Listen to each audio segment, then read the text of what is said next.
This is gonna be a little bit of a weird one, but here we go. I mean, I'm sure you all have weird stuff in your minds too.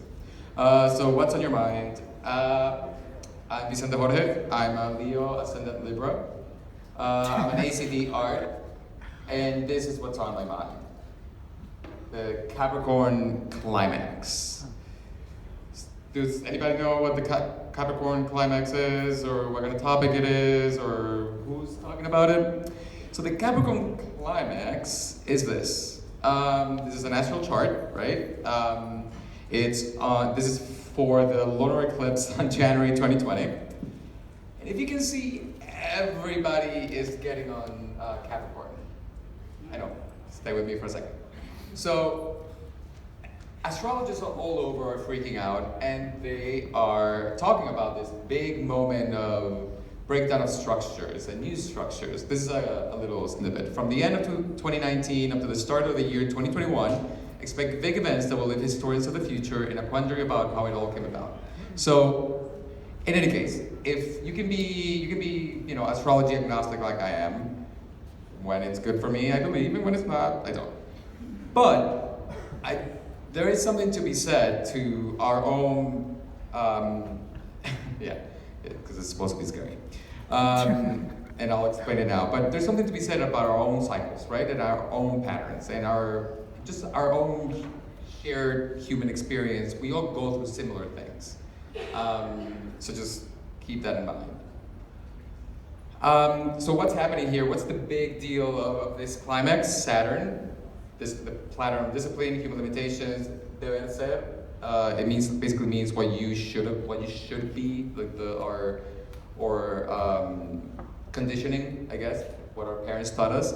Pluto is transformation, shadow, and destruction for growth. It's almost what we have, not hitting, but kind of hitting.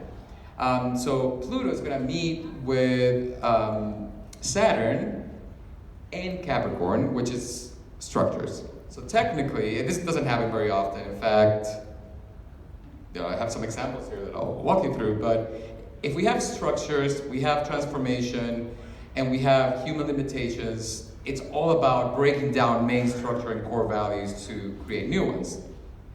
This same event happened during these three historical events.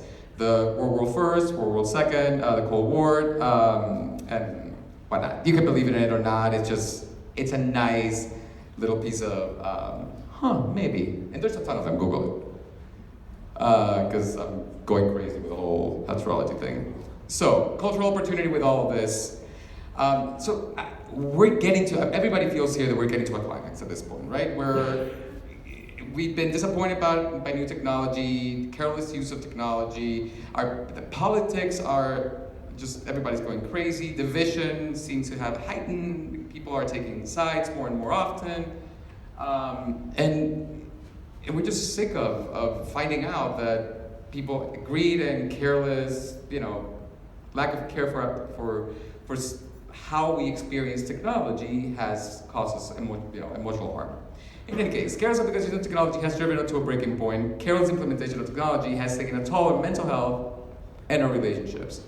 We don't know how we got here. We're overwhelmed, and mental health disorders are increasing, right? We all know this. Everybody has talked about this even more and more and more. It's more common. It's being normalized. Communications about mental health and tools to improve it.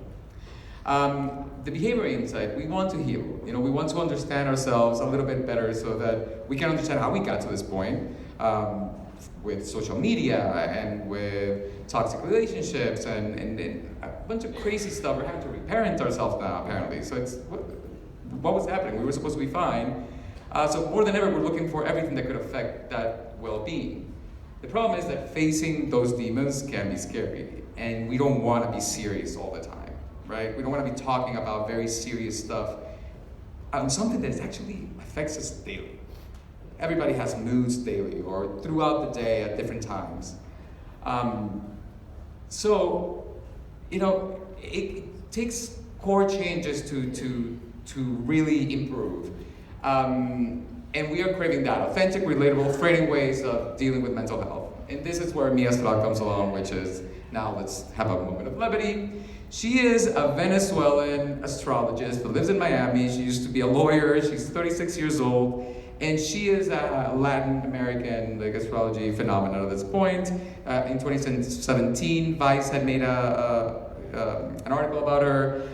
She's everywhere now, and she connects. Basically, she uses astrology almost as an excuse. It's a platform to give order to deal with different mental health issues, from our own limitations, lack of self-worth, how our relationship can increase or decrease that lack of self-worth, and where does that come from, and asking us the right questions.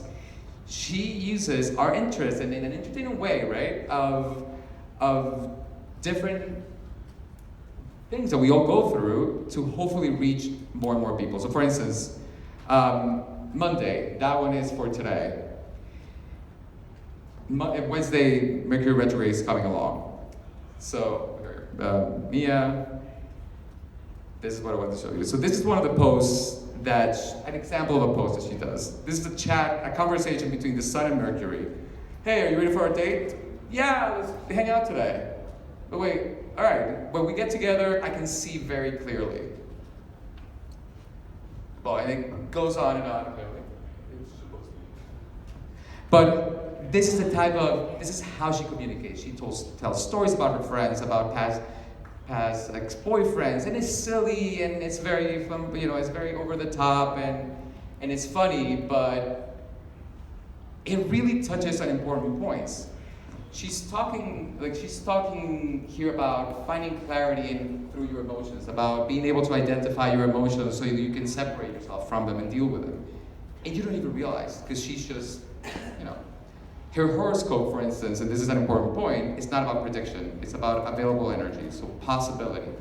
So if I tell you guys, everybody in here, that I come here, I travel through time and appear, and I'm like, everything's changing, our clients, this, and this, are having major changes in a month, and when I'm gonna tell you what it is, it's appear. I will leave you sort of being like, what the? And trying to figure out what are my weaknesses, what am I not seeing, what could be so, such a change. So the early 20s coming in right now, because all this stuff is happening in December, January, so everybody just, anchor down. The early 20s might suck, but it might also force us to give a little bit more value to the care that we put to technology as opposed to speed, to the quality of things we put out there as opposed to the speed that we, try to continuously increase to deliver them, right? It's about foresight and a futuristic mindset. It's about being able to predict, to think about the possibilities, to be able to face our fears, which is something that we were supposedly, according to Mia, all doing because of Mercury retrograde. So Mercury retrograde makes us face our fears, which is the only way we grow. So how about if we start asking our clients the questions that we're afraid of?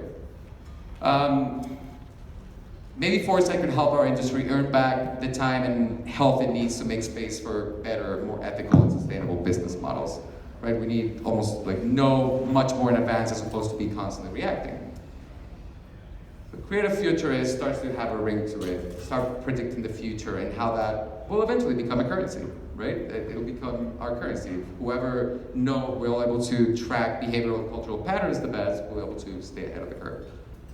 Especially because we now have the data to do it. So let's ask the questions we fear.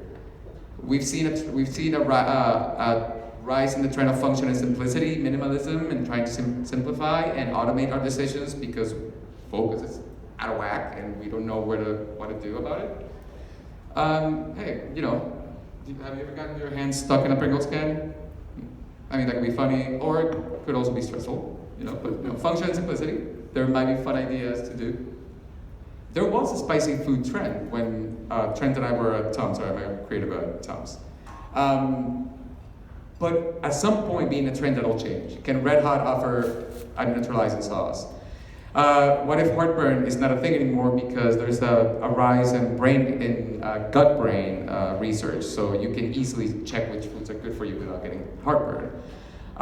We all know the conversations on gender. Why are Gillette and Venus still two brands? So it's these are questions that we're not, they're a little scary to ask, and of course it's meant to be, to snap us out of it, but it's just interesting. Facing what scares us for growth is a better way to deal with change, which is absolutely inevitable. So, and it's part of our industry. And that's it. Sorry, thank you.